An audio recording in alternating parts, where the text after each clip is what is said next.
Sir जो उड़ीसा गश्त में आए, संबलपुर गश्त में आए, किस लिए आए बताएंगे? संबलपुर इसलिए आए हैं भाई साहब कि आपको शायद सारी जानकारी होगी कि बंगाल के लाखों की तादाद में प्रवासी मजदूरों हिंदुस्तान के हर हिस्से में रोटी रोजी कमाने, पेट पालने में ये लोग कामकाज करते हैं। और उड़ीसा के साथ हमारा संबंध सदियों पुरानी संबंध है। हमारे तहजीब के साथ, हमारे खाना पीना वेशभूषा सबके साथ उड़ीसा और बंगाल के काफ़ी मिलता जुलता। इसलिए बंगाल के एक बड़े वर्ग के लोग उड़ीसा में काम काज करना पसंद भी करते हैं। लेकिन धीरे धीरे माहौल बिगड़ते जाते हैं। बांग्ला भाषी, बांग्लादेशी, घुसपैठिया, ये तरह तरह की बातें उठाकर पश्चिम बंगाल से जो प्रवासी मजदूरों उड़ीसा में काम काज के लिए आए हैं, उन पे भारी भरकम अत्याचार, हिंसा, यहाँ तक कि पीट पीट कर खून भी होने पड़ते। कुछ दिन पहले संबलपुर में हमारे बंगाल की मुर्शिदाबाद डिस्ट्रिक्ट जहाँ से मैं आ रहा हूँ, वहाँ के एक 20 साल की नौजवान जुएल राणा काम काज के लिए आए थे और उनके खिलाफ घुसपैठिया या बांग्लादेशी इल्जाम लगाते हुए पीट पीट के मार दिया गया और लोग यहां से डर के मारे भागना शुरू कर दिए। रोजाना मेरे पास खबर आता है कि उड़ीसा की कोई ना कोई हिस्से में बंगाल के प्रवासी मजदूरों को कहीं घेर के रखे, कहीं डराते हुए, कहीं कहते कि मार देंगे, सब भागना शुरू कर दिया है। मतलब ओडिशा से बंगाल के प्रवासी मजदूरों पलायन शुरू कर दिए हैं। ये पलायन रोकने के लिए केंद्र की सरकार, सूबे की सरकार, सबके लिए मैं ये मांग करूंगा कि इस तरह की घटना ना घटे। ये सबको देखना चाहिए।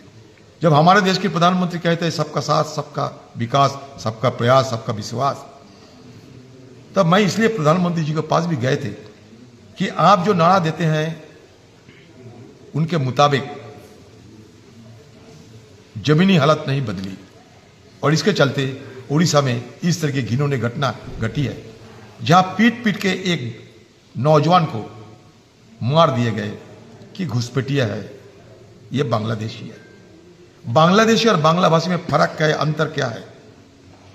मुझे लगता है यहाँ के प्रशासन इसमें बाखूबी समझदारी नहीं रखते। डर के मारे लोग भाग रहे हैं। रोटी रोजी कमाने आए थे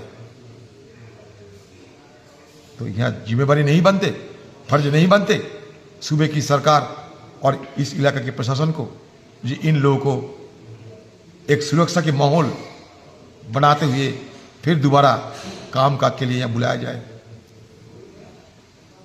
हैरान की बात यह है, मैं जिन लोगों से मुलाकात करने के लिए जाने का इच्छा जताई थी, पुलिस वालों की संज्ञान में जब यह बात आई तो कल से यहाँ के लोकल पुलिस प्रशासन ने उन सारे प्रवासी मजदूरों को डराना धमकाना शुरू कर दिए हैं कि यहाँ अगर कोई मुझसे मिले, अदित चौधरी से मिले और शिकायत करे, बात करे तो उनके लिए बड़ी मुश्किल पैदा होगी, उनको इसके लिए खामियाजा भुगतना होगा।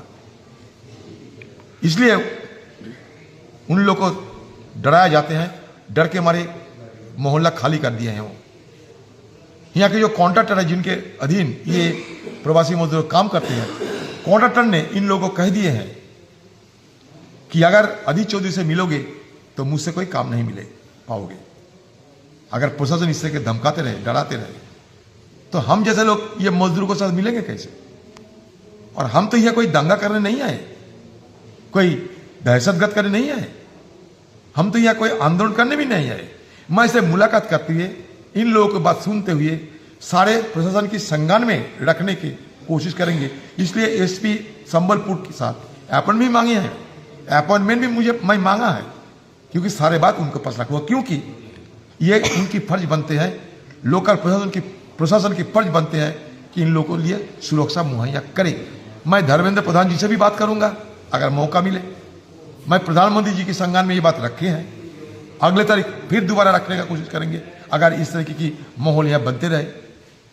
मैं ये कहना चाहते हैं यहाँ के स्थानीय प्रशासन को, सूबे की सरकार को, कि उड़ीसा में लाखों तादाद में जो पश्चिम बंगाल के बांग्ला भाषी जो प्रवासी मजदूर हैं उन लोगों को सुरक्षा मुहैया करें। बांग्ला भाषी बांग्लादेशी एक नहीं है, बांग्ला भाषी बांग्लादेशी में जो फर्क वो सोचना चाहिए यहाँ के प्रशासन को।